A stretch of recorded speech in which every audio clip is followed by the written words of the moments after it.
kes siis on?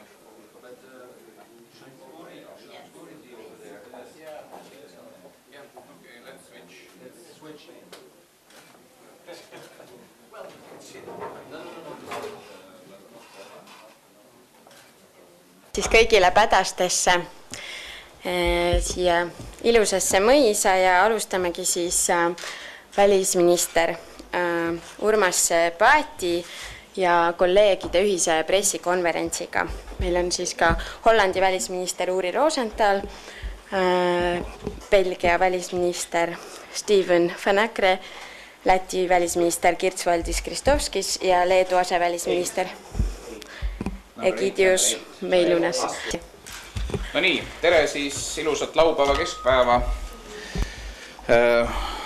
Ka head ajakirjanikud ja mul on hea meel, et me saime Eestis võõrustada kolleege Beneluxi riikidest, Hollandist, Belgiast, Luksemburgist ja ka Lätist ja Leedust. Ja meil on selline aastaid kestnud traditsioon, et me kord aastas selles ringis saame kokku, et siis kõnelda päevakajalistest teemadest, et ka teineteise või üksteise positsioone lähendada ja neid paremini mõista ja samuti siis ka pikemaajalisematest asjadest, mis puudutavad nii Euroopa Liidu kui NATO arenguid kui muid rahvusvahelise elu küsimusi. Üldiselt peab ütlema, et meie vaatepunktid suurele osale küsimustest on väga lähedased ja arvestades ka seda päris pikaajalist koostöökogemust, mis meil vahetult on, siis asjade selgitamiseks ka üksteisele või oma seisukohtade avamiseks üldiselt ei kulu palju aega ja energiat. Ja kui mõnest teemast, millest me täna rääkisime, siis ka sissejuhatavalt kõnelda ja vaadata ka, mis maailmas juhtub praegu ja mis on lähiaegade teemad, siis me alustasime Lähis-Ida temaatikaga. Ennekõike siis see, mis puudutab Iisraeli-Palestiina suhteid ja siin on väga selge, et me kõik jagame seda seisukohta, et Iisraeli ja Palestiina kahe riigi lahendus on see, mis peaks sealses piirkonnas rahu tooma. Seda me kõik toetame ja loomulikult on esmane see, et Iisrael ja Palestiina ikkagi kõigest selles ka omavahel suudaksid kokku leppida.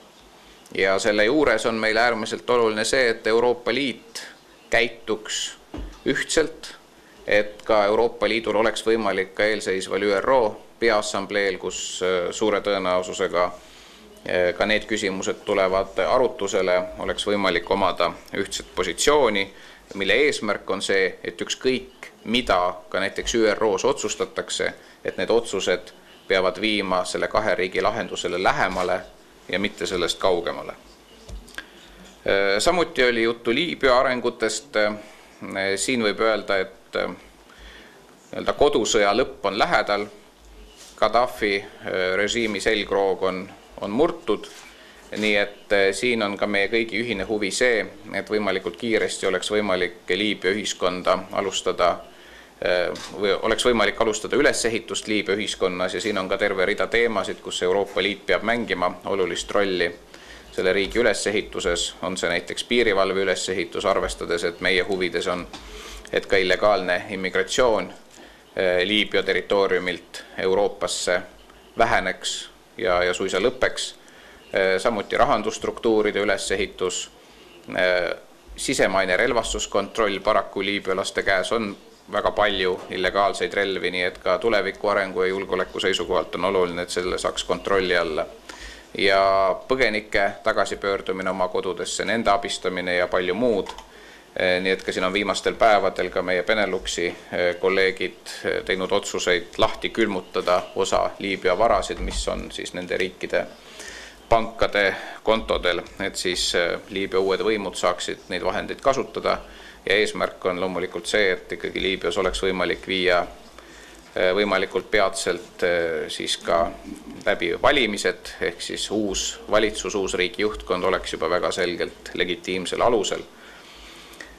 Ja ka selles osas siis valimiste ettevalmistamisel Euroopa Liit kindlasti oma abi saab anda, arvestades seda, et Liibüas ju puudub igasugune kogemus igasugustest valimistest rohkem kui viimase 40 aasta jooksul. Nii et kui Euroopa Liit on ka siin alustamas näiteks tsiviilmissiooni Liibüa ülesehitamiseks, siis ka Eestil on kindlasti valmisolek selles missioonis osaleda. Me rääkisime ka idapartneritest, Euroopa Liidu idapartneritest ehk arengutest Ukrainas, Valgevenes, Moldovas, ka Lõuna-Kaukaasias, ka samuti Venemaal.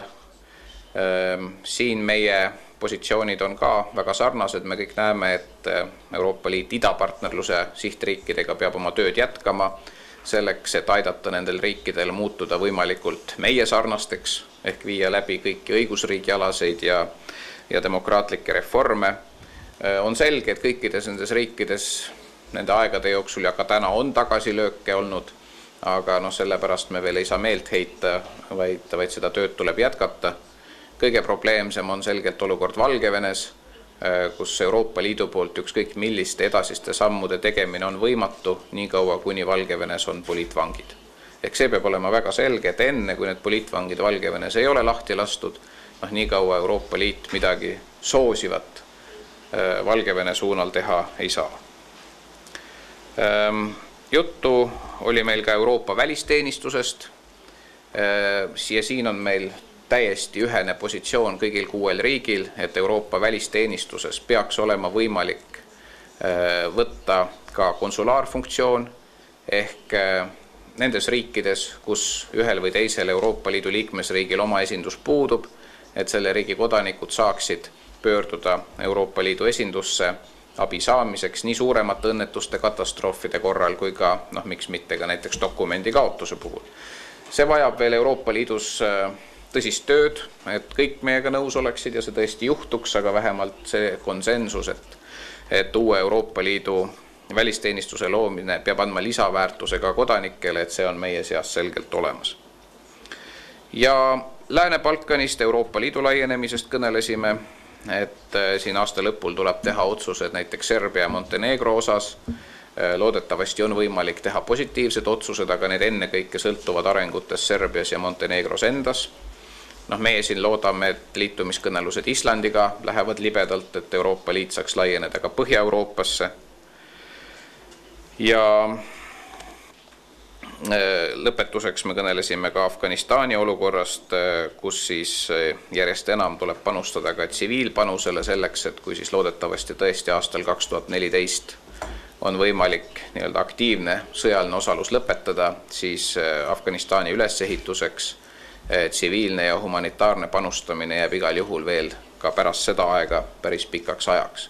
Ja sellega seoses on täiesti paslik meenutada ka homset päeva ehk 11. septembrit 10 aastat tagasi, mil toimunu ei olnud tragöödia ainult Ameerika Ühendriikidele, vaid see oli tegelikult tragöödia väga suurele osale maailmast, sealhulgas meile ka. Nii et selle tagajärjel teadvustunud siis tugev ja hetkel ehk kõige tõsisem oht maailmas, milleks on rahvusvaheline terrorism ja selle tagajärjed, mille tulemusel on viimase 10 aasta jooksul paljud riigid terrorismi vastasesse võitlusesse panustanud, aga paraku ei ole täna võimalik öelda, ilmselt ka lähitulevikus mitte, et rahvusvaheline terrorism kui õudne nähtus on maailmast kadunud, vaid sellesse tuleb jätkuvalt panustada, et kõigi meie inimeste elu ja turvalisus terrorismi pärast oleks võimalikult väikses ohus. Nii, ma siin oma sissejuhatava monoloogi lõpetan. Sissejuhatuseks ma annan sõna ka Hollandi välisministrile Uri Rosenthalile, kes ühtlasi siis hetkel on Beneluxi riikide koostöö eesistuja.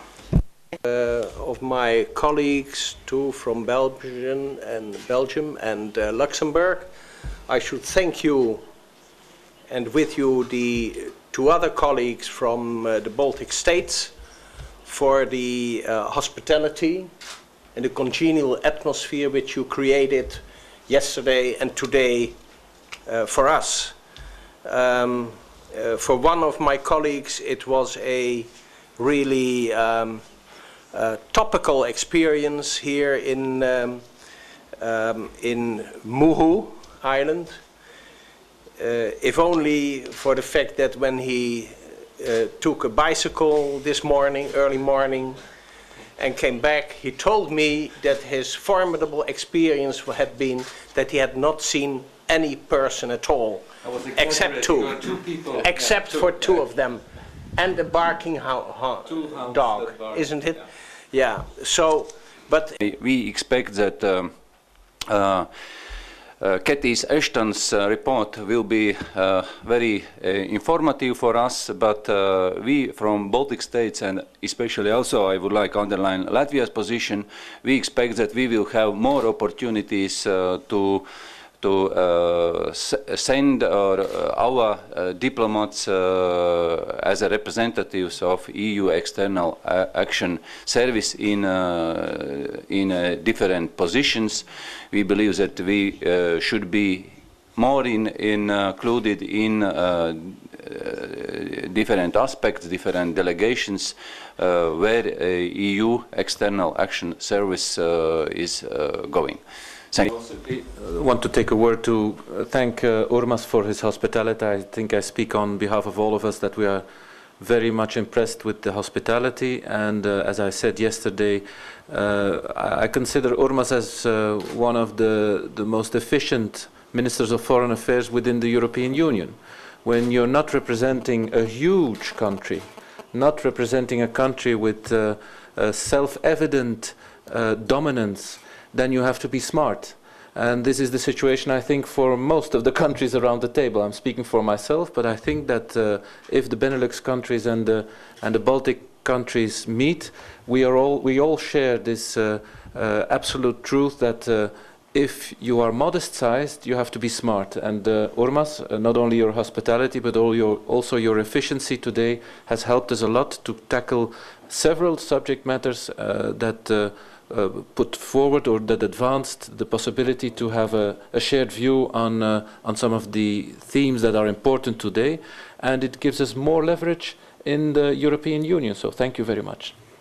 These last few months, that one cannot be something else but impressed with the capacity of the member states and of the organization to tackle some of the problems. We will very soon see that several measures, the six-pack, but also the things that have been organized already during previous rotating presidencies are going to take shape. And a lot of people, if you would have asked them 2 years ago, would you imagine such a level of economic governance being installed in 2 years' time, everybody would have said no, no way.